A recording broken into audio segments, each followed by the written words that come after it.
श्री सद्गुरु महाराज की जय।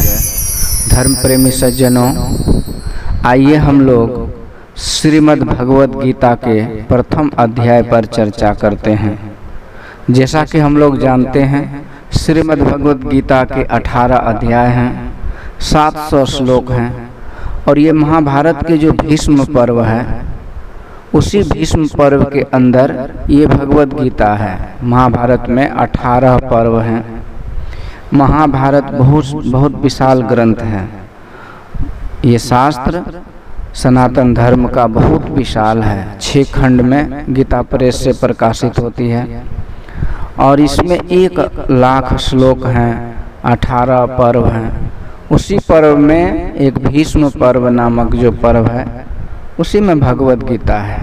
भगवद गीता पर बड़े बड़े विद्वानों ने बहुत सुंदर व्याख्या की है।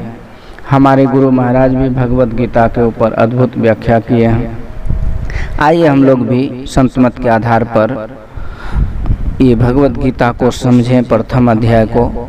वैसे भगवद गीता के बारे में कहा गया, सर्वोपनिषदो गावो दोग्धा गोपाल नंदन पार्थो वत्सः सुधीर भोक्ता दुग्धम गीता मृतम महत। संपूर्ण उपनिषद को आप गौरूप समझ लीजिए। अर्जुन को बछड़ा तथा भगवान दूध पिलाने वाले और गीता को वो दूध रूप अमृत समझ लीजिए। तो इस तरह से वेद की जो व्याख्या है, वेद का जो सार ज्ञान है उसको ही वेदांत में बताया गया है संत ऋषियों के द्वारा। तो वेदांत तो अपने आप में सार ज्ञान से भरा पड़ा है, पर उन वेदांत का भी उपनिषद जिसको कहते हैं, तो वो वेदांत के अंदर से भी अर्थात सार के अंदर से भी सार ज्ञान निकाल करके भगवान ने अर्जुन को पान कराए। अर्थात अर्जुन कौन थे? अर्जुन तो नारायण स्वरूप नर स्वरूप है और भगवान नारायण स्वरूप हैं। तो हम लोग जैसे कि शास्त्र में सुनते हैं कि 24 अवतार भगवान के हैं, तो 24 अवतार में ये नर नारायण अवतार भी तो है। शुकर शनकादिक नारद नर नारायण कपिल यज्ञ दत्तात्रेय ऋषभ पृथु मत्स्य अवतार कच्छप धन्वंतरी नरसिंह मोहिनी वामन व्यास परशुराम राम बलराम कृष्ण, ये भीष्मा अवतार है, बुद्ध कल्कि हैग्रीव हंसावतार। ये 24 अवतार में नर नारायण अवतार भी है।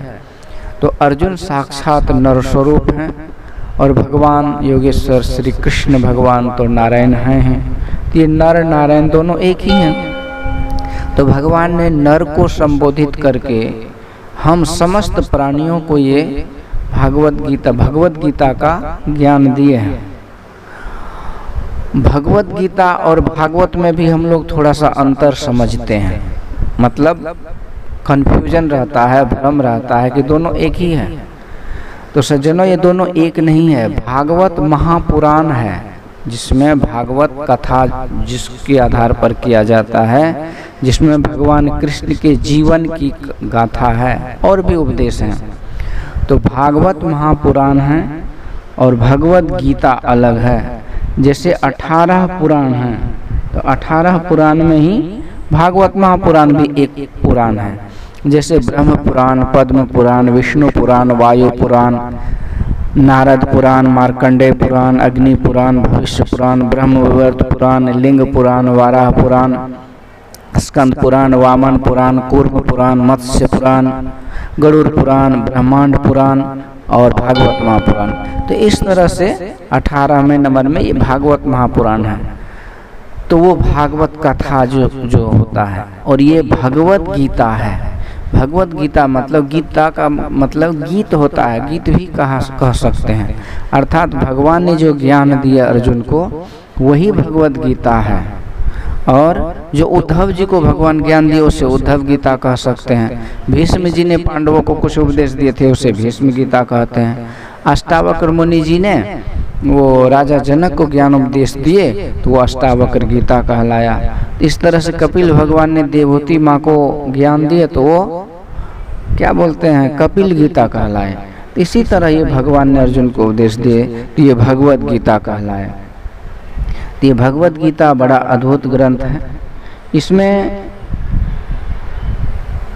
जो प्रथम अध्याय है उसका नाम है अर्जुन विषाद योग। तो आइए हम लोग इस पर चर्चा करें। विषाद मतलब होता है दुख, कष्ट, पीड़ा। तो अर्जुन को आज दुख हुआ और इसी पर चर्चा हम लोग करेंगे कि अर्जुन को आखिर दुख क्यों हुआ। तो भगवत गीता का आरंभ प्रथम श्लोक से धर्म क्षेत्रे कुरुक्षेत्रे समवेता युत्सवः मामकाः पांडवाश्चैव किम कुर्वत संजय। ये प्रथम श्लोक जो है धर्म शब्द से इसका शुरुआत है। इससे आप समझ लीजिए कि गीता ग्रंथ क्या है। ये धर्म का ग्रंथ है। इसमें केवल वैसे तो सारे ज्ञान का भंडार है, पर आप यूँ समझ लीजिए कि भगवान ने अर्जुन को बोध कराए धर्म का कि हे अर्जुन, ये क्षत्रिय धर्म क्या है, मनुष्य मात्र का धर्म क्या है, जीवन में किस तरह से भक्ति सत्संग करते हुए, साधना करते हुए मनुष्य को अपने कर्म पथ पर, अपने धर्म पर चलते रहना चाहिए। धर्मो रक्षति रक्षितः।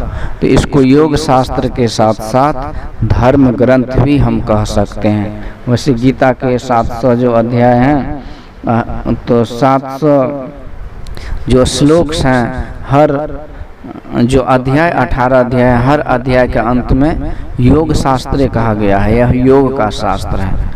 तो परंतु ये धर्म की बात इसमें है, इसलिए धर्म के साथ शुरू होता है। धर्म क्षेत्रे कुरुक्षेत्रे समवेता योत्सवः।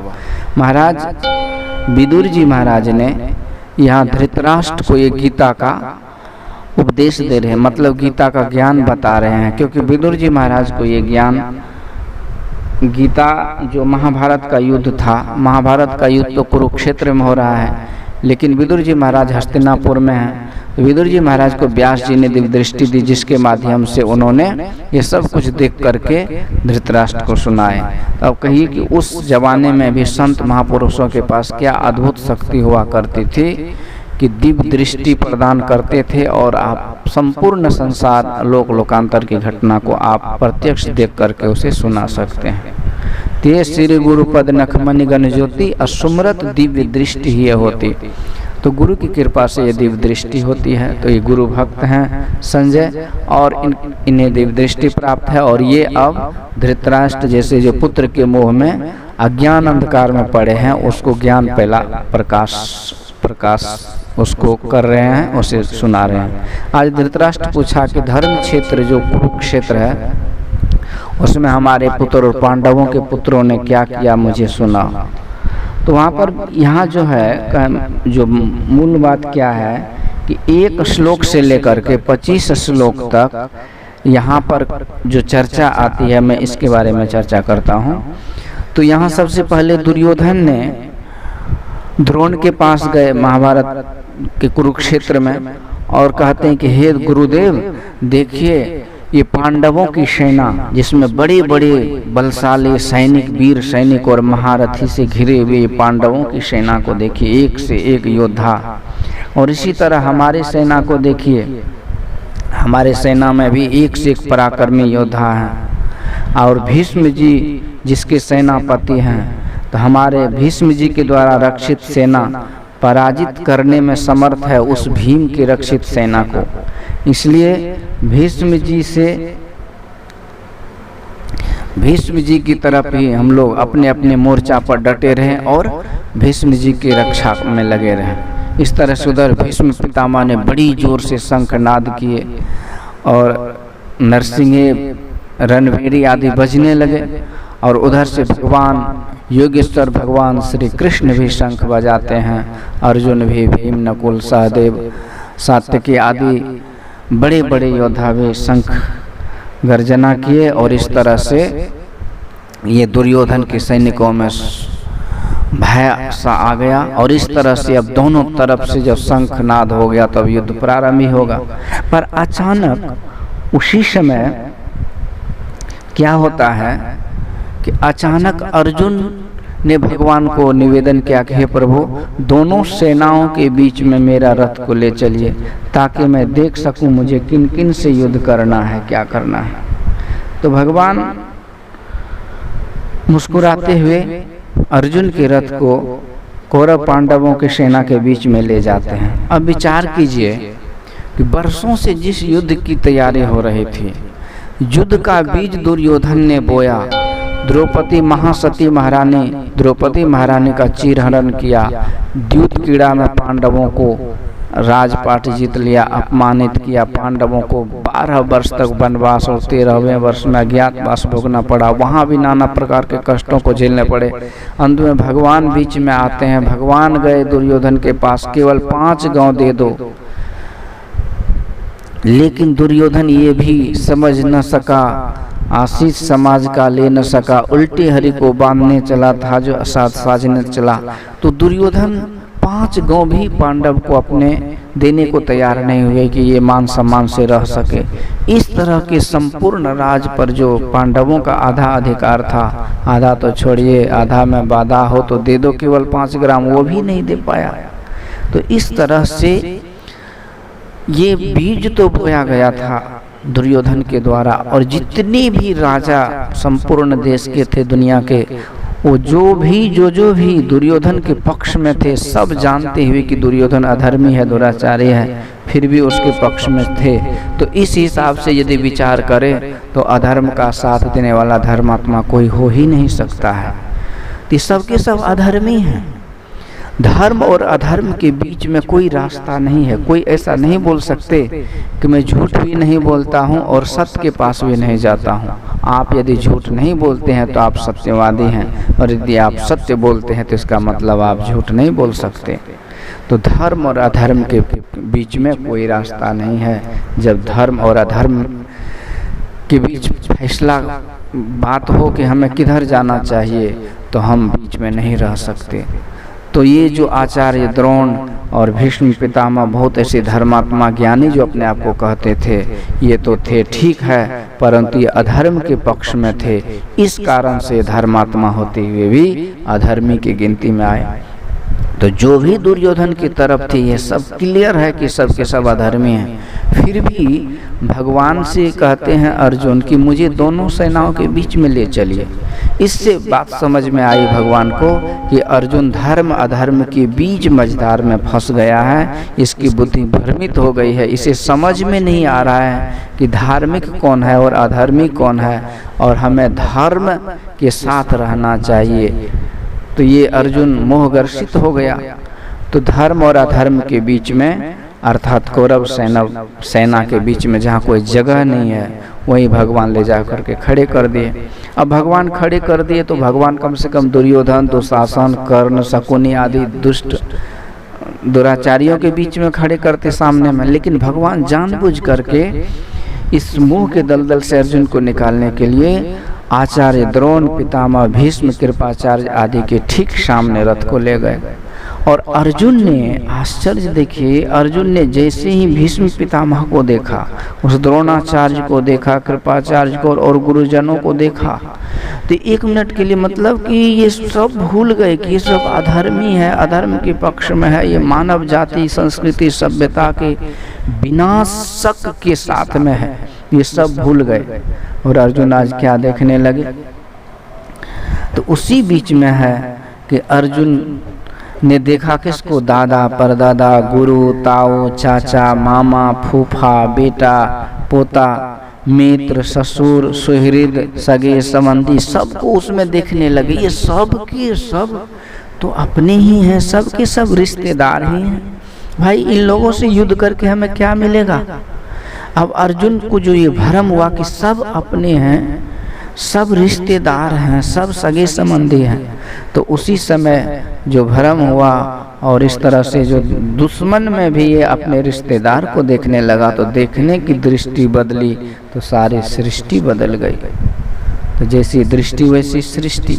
और इस तरह से शरीर में अब अर्जुन क्या कहते हैं? हे प्रभु, मेरा अंग शिथिल हो रहा है, मेरा मुख सूख रहा है, हे प्रभु मेरा शरीर कांप रहा है, हाथ से गांडीव गिर रहा है, मन भ्रमित हो रहा है, और खड़ा रहने में भी मैं असमर्थ हूँ। अब कहिए, जो अर्जुन के सामने बड़े बड़े योद्धा टिक नहीं पाते थे, दूसरे योद्धाओं बड़े बड़े जो महारथी है उनका अंग शिथिल होता था, मुख सूखता था, उसका शरीर कांपने लगता था, परंतु आज साधारण योद्धाओं के बीच आज अर्जुन की ये दुर्दशा है। तो ये क्या है? ये मोह के दलदल में फंस जाने के कारण।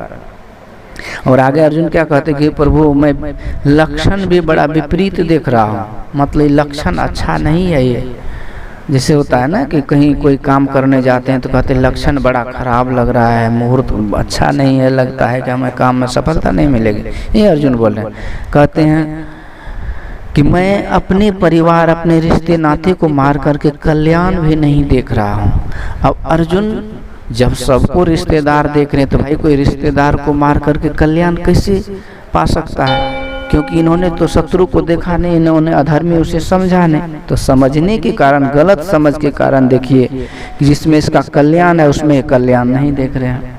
अब क्या कहते हैं कि प्रभु मुझे विजय नहीं चाहिए, विजय श्री मुझे नहीं चाहिए, मुझे ये राज सुख नहीं चाहिए। क्योंकि राज सुख राजपाट लोग घर परिवार के लिए चाहते हैं, पर जब राजपाट ये परिवार ही मेरे सामने है तो इसे मार करके मैं राजपाट क्या करूंगा जो कि मेरे सामने है? मुझे मार दे तो अच्छा है, परंतु मैं इन लोगों को नहीं मार सकता। इस तुच्छ राज के लिए, इस तुच्छ राज की तो छोड़िए, तीनों लोक की संपदा भी मुझे मिल जाए तो भी मैं इन्हें नहीं मार सकता, क्योंकि हे केशव इन सब को मारने से तो पाप लगेगा। अब कहिए अर्जुन खुद अपने आप को कैसे ज्ञानी समझ रहा है कि इनको मारने से पाप लगेगा। तो देखिए मोह जब होता है ना आदमी को, तो मोह में जब हम सही चीज़ को गलत देख लेते हैं तो उसी पर अपना हम विचार रखने लगते हैं कि इसके करने से ये होगा। जब गलत वो आदमी है तो उसे मारने से पाप कैसे होगा? पर हमने गलत उन्होंने नहीं देखा, ये अपने परिवार रिश्ते नाते देखा, और इसीलिए अर्जुन कह रहे हैं कि इन्हें मारने से तो पाप लगेगा। यद्यपि ये सब मुझे मारने के लिए तैयार हैं, ये लोग नहीं जानते हैं, ये जितने हमारे रिश्तेदार हैं ये नहीं जानते हैं कि कुल नाश का दोष इसे लगेगा। मित्र के धोखा देने से, मित्र से गद्दारी करने का दोष लगेगा, मित्र को ठगने का दोष लगेगा, ये नहीं देखता। परंतु हम लोग तो बुद्धिमान है, हम लोग तो विचार करना चाहिए और इसमें नहीं पड़ना चाहिए। क्योंकि कुल नाश का पाप क्या होता है हे केशव? कुल के नाश होने से कुल में पाप फैल जाता है और वहाँ की स्त्रियां दूषित हो जाती हैं, और जिस कारण से उसमें वर्ण संकर हो जाते हैं और वर्ण संकर होते हैं, और ऐसे कुल घाती को नरक, आजीवन नरक, अनंत काल तक नरक में रहना पड़ता है। उसके पितर लोग भी दुख को प्राप्त होते हैं। इस तरह से यहाँ अर्जुन का ज्ञान देखिए, अर्जुन अपने विचार में सही है, क्योंकि समाज परिवार के नष्ट होने से आदमी सही में वो नष्ट हो जाता है। मैकोले का शिक्षा 1858 में इन्होंने भारत में आया और शिक्षा लागू की, एजुकेशन सिस्टम, विदेशी संस्कृति, वो मलेच्छों की भाषा, क्योंकि उन्हें पता था कि जब हम शिक्षा, भारतीय संस्कृति सभ्यता को नाश करना है, यहाँ के परिवार को, समाज को तोड़ना है, तो यहाँ जो वैदिक परंपरा से अद्भुत ज्ञान ऋषि महर्षियों का, शास्त्र पुराणों का दिया जा रहा है, इसको हमें ख़त्म करना होगा।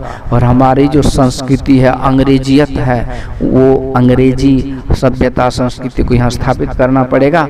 और इस तरह से भारतीय समाज एक एक करके टूट जाएंगे, बिखर जाएंगे, और फिर मैं आसानी से इन भारतीयों को गुलाम बना करके और इस पर अपना साम्राज्य स्थापित कर सकता हूँ। तो इन्होंने क्या किया?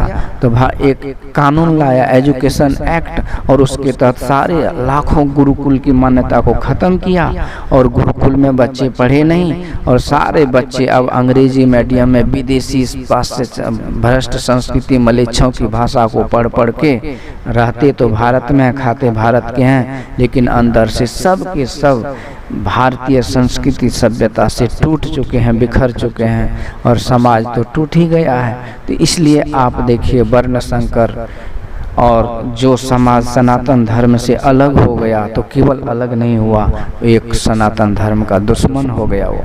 तो इस तरह से स्वामी विवेकानंद कहते हैं कि if they get converted into Christianity or Islamic. Don't think that one Hindu is going away from the Hinduism, but you have to think that one more enemy has appeared in front of you. मतलब एक आदमी यदि आपके सनातन धर्म से बाहर जाते हैं तो ये मत समझिए कि सनातन धर्म की संख्या घटी, पर ये समझिए कि एक सनातन धर्म का ज़्यादा दुश्मन हो गया। पर यहाँ तो हजारों लाखों करोड़ों में सबके सब सनातन धर्म संस्कृति को छोड़ करके विदेशी सभ्यता में पल रहे हैं, बढ़ रहे हैं। तो हजारों लाखों दुश्मन हमारे तैयार हो रहे हैं। तो सनातन धर्म को कहाँ से रहने देगा? तो सभ्यता उजड़ रही है और इस कारण से देखिए एक से एक जिहादी इसका फायदा ले रहा है, क्योंकि वो अपने मिशन में कामयाब है। मदरसा के माध्यम, मदरसे जो चलते हैं इसके माध्यम से वो सब के सब एकजुट हैं। पर हमारे यहाँ गुरुकुल की परंपरा, भारतीय सनातन संस्कृति की शिक्षा नहीं होने के कारण हम लोग बिखर चुके हैं। और इस कारण से ये स्त्रियाँ, ये बहनें, ये हमारे बेटियां, बच्चियां, ये सब की सब का ओढ़ावा, पहनावा, खान पान जैसे तैसे हम देख ही रहे हैं। ये कहने की कोई बात नहीं है। आज किस तरह से लव जिहाद में फंस रहे हैं। तो ये सब के सब क्यों हुआ? ये समाज टूटने के कारण ये सब होता है। इसको हम समझ नहीं पाते हैं। उसके मूल में वही मैकॉले का सिद्धांत था, in order to change India we have to change Indian education system. Once the Indian education system is changed, makes your whole India is changed. ये बदलने का नियम था, वो बदल दिया और ये टूट गया। यही अब अर्जुन ऐसे महाज्ञानी संत हैं तो वो तो ऐसे ही बोलेंगे। अर्जुन कहते हैं कि सब ये परिवार के टूट जाने से, कुल के नष्ट हो जाने से सनातन धर्म नष्ट हो जाता है और स्त्रियां दूषित हो जाती है और वहाँ वर्ण संकर होते हैं। तो यही वर्ण संकर अभी जितने जिहादी हैं, ये तो पहले इसके पूर्वज तो हिंदू थे ना, अब वो बदल गए और इस्लामिक हो गए, तो उसी को वर्ण संकर यहाँ कहा गया है। तो इस तरह से अर्जुन ने आगाज कराए। भगवान इस बात को माने भी, लेकिन ये सब होता कब है? जब हम अधर्मी को मारेंगे, कुकर्मी को, जब हम धार्मिक लोगों को, पारिवारिक लोगों को मारेंगे, तब ये सब होगा। पर यहाँ बात ये है कि न दुर्योधन धार्मिक था और दुर्योधन अधर्मी, दुराचारी, पापाचारी था, और दुर्योधन का साथ जो दे वो स्वाभाविक रूप से अधर्मी, दुराचारी, पापाचारी में गिना गया। इसलिए इन लोगों को मारने से कुलघात का दोष नहीं लग सकता, पर अपने परिवार को उजाड़ने से ये जरूर लगता है। तो हम लोगों को अपने परिवार समाज को बचाने के लिए, सनातन संस्कृति सभ्यता को जीवित रखने के लिए धार्मिक शास्त्र पुराणों को पढ़ना चाहिए, सत्संग भजन में अपने आप को जोड़ना चाहिए। नहीं तो वर्ण संकर होंगे और कुलघात का दोष लगेगा और अनंत काल तक हम नरकगामी होंगे। ये बात सत्य है। तो यहाँ पर अर्जुन ने यही ज्ञान, यही बात भगवान को बोले कि इन परिवार समाज को तोड़ने से ये होगा। पर ये परिवार समाज तो थे नहीं, इसलिए अपर अर्जुन उसे समझ नहीं पाए। तो इसलिए अर्जुन क्या कहते हैं? कहते बुद्धिमान होकर के हमें पाप नहीं करना चाहिए तथा सुख के लोभ में अपने परिवार को नहीं तोड़ना चाहिए। यद्यपि वो मारने को तैयार है। मुझ निहत्थे को यदि वो मार दे, हे केशव, यदि वो मुझ निहत्थे को मार दे तो मैं मरने को तैयार हूँ, लेकिन ये मेरे लिए कल्याणकारक होगा, लेकिन मैं उन सबको नहीं मार सकता हूँ। इस तरह से अर्जुन धनुष बाण त्याग कर रथ के पिछले भाग में जाकर बैठ गए। तो सज्जनों, यही मूल रूप से भगवत गीता के प्रथम अध्याय अर्जुन विषाद योग में है। अर्जुन को बहुत विषाद हुआ है, कष्ट हुआ है अपने परिवार को देख करके। पर यहाँ विचारणीय विषय यही है जो मैंने आप लोगों को कह दिया कि परिवार को बचाइए, समाज को बचाइए, सामाजिक सभ्यता को बचाइए। इससे कुलघात का दोष लगेगा और हमारे बच्चियाँ, बहनें, बेटियां, ये सब व्यभिचार के मार्ग पर चलेंगे तो उसी से वर्ण संकर होंगे। और ऐसे वर्ण संकर जो हैं वही देश को देश में फिर से आग लगाएगा और देश को गुलाम बनेगा, सनातन संस्कृति का घातक बनेगा। इसलिए परिवार समाज को बचाने के लिए हमें सनातन संस्कृति, सभ्यता, परंपरा को अपनाए रहना चाहिए। और यहाँ दूसरा विषय ये है कि हमें शत्रु और मित्र का पहचान करने की योग्यता होनी चाहिए। अर्जुन को यहीं पर भ्रम हुआ कि उन्होंने अधर्मी, कुकर्मी, दुराचारी, पापाचारी, भ्रष्टाचारी, अत्याचारी को उन्होंने अपना रिश्तेदार, नातेदार मान लिया और इस कारण से अर्जुन आज बीच बजधार में फंस गए। परंतु यहाँ पर अब भगवान समझाएंगे कि हे अर्जुन, धर्म क्या है, अधर्म क्या है। और इस तरह से ये प्रथम अध्याय है। पर आगे जो दूसरा अध्याय होगा, कहा जाता है कि भगवत गीता का सारा ज्ञान दूसरे अध्याय में गुरु महाराज ने भी बोले हैं कि दिए हैं, जिसको तो दूसरे अध्याय में सांख्य योग का उपदेश भगवान दिए हैं। तो हम लोग, आप लोगों से निवेदन है, आग्रह है कि आप लोग दूसरे अध्याय में भी इस बात को आगे भगवान जो कौन सा ऐसा ज्ञान दिए हैं कि अर्जुन को ये समझ में आया कि धर्म क्या है, अधर्म क्या है, रिश्ते नाते परिवार से ऊंचा धर्म है। जो न मेरे राम का वो न मेरे काम का, जो धर्म के साथ है वही मेरा है, जो अधर्म के साथ है वही दुश्मन, धर्म के साथ नहीं है वही दुश्मन है। भगवान ने एक बार अर्जुन से पूछा था कि अर्जुन, तूने जब मेरे पास आया था सहायता के लिए और दुर्योधन भी आया था, तो तूने मुझे ही क्यों मांग लिया, जबकि मैं बोला था कि मैं निहत्था हूँ, युद्ध भी नहीं करूँगा। तुमने नारायणी सेना क्यों नहीं ली? तो अर्जुन कहते हैं, हे केशव, मुझे मेरे जीवन में मुझे ईश्वर की कृपा से, आपकी कृपा से बहुत शक्ति सामर्थ्य है, परंतु मैं चाहता हूँ कि मैं आपको अपना सारथी बनाऊं, ताकि मेरा रथ सही दिशा में चले और मेरे जीवन का रथ भी सही दिशा में चले। तो भगवान मुस्कुराने लगे। पर भगवान कहते, अर्जुन, निसंदेह मैं तुम्हारे साथ इसलिए हूँ, इसलिए नहीं कि तू मेरा सखा है, तू मेरा भक्त है, मैं तुम्हारे साथ इसलिए हूँ कि तुम्हारे साथ धर्म है। हे अर्जुन, मैं सदैव धर्म के साथ रहता हूँ। धर्म के रक्षा के लिए, धर्म संस्थापनार्थाय संभवामि युगे युगे, धर्म के स्थापना के लिए मैं युग युग में अवतार लेता हूँ। इसलिए रामायण, वाल्मीकि रामायण में कहते हैं, धर्मवान विग्रहो राम, भगवान राम धर्मवान, धर्म के विग्रह है, धर्म के स्वरूप है, मूर्ति हैं। इसीलिए जहाँ धर्म है वहीं सत्य है, वहीं भगवान है, वहीं विजय है। इसीलिए आज यही उपदेश भगवान आज अर्जुन को देंगे कि हे अर्जुन, तुम धर्म की तरफ खड़ा रहो और धर्म अधर्म के बीच में मत जाओ। और शत्रु कौन है, मित्र कौन है, इनको समझो। मतलब जो न मेरे राम का वो न मेरे काम का, जो हमारे भगवान के भक्त नहीं है वो मेरा नहीं हो सकता है, चाहे वो अपने ही क्यों न हो। मीराबाई को उनके परिवार के देवर जी विक्रम राणा और राजपाट समाज के लोग मीराबाई से विरोध करने लगे, क्योंकि मीराबाई भक्ति करती थी, धर्म पर चलती थी। तो सबों ने उसे विरोध किया।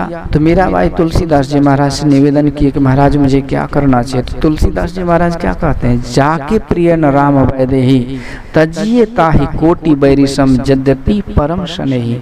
हे मीराबाई, जो भक्ति भजन में बाधक है वो यद्यपि परम शनेही हितैषी हो, फिर भी एक शत्रु ने करोड़ों दुश्मन के समान समझकर उसे त्याग करो, इसी में तुम्हारा कल्याण है। हमारे महापुरुषों ने, संतों ने, ऋषियों ने यही ज्ञान दिया कि हमारा अपना कौन है और हमारा मित्र कौन है, हमारा दुश्मन कौन है। तो यही ज्ञान भगवत गीता में भगवान अर्जुन को समझाएंगे और हम लोग भी इसे सुनेंगे, ताकि हम लोग ये निर्णय ले सके कि हमारा मित्र कौन है, शत्रु कौन है, हमारा धर्म क्या है और हमें धर्म के साथ रहना चाहिए, धर्म का त्याग करना चाहिए। तो इस एपिसोड में आज भगवत गीता के प्रथम अध्याय में हम लोग यहीं पर चर्चा को समाप्त करते हैं। नमस्कार। आप लोगों से निवेदन है कि मेरे चैनल को सब्सक्राइब कीजिए, शेयर कीजिए और लाइक कीजिए। धन्यवाद। श्री सद्गुरु महाराज की जय।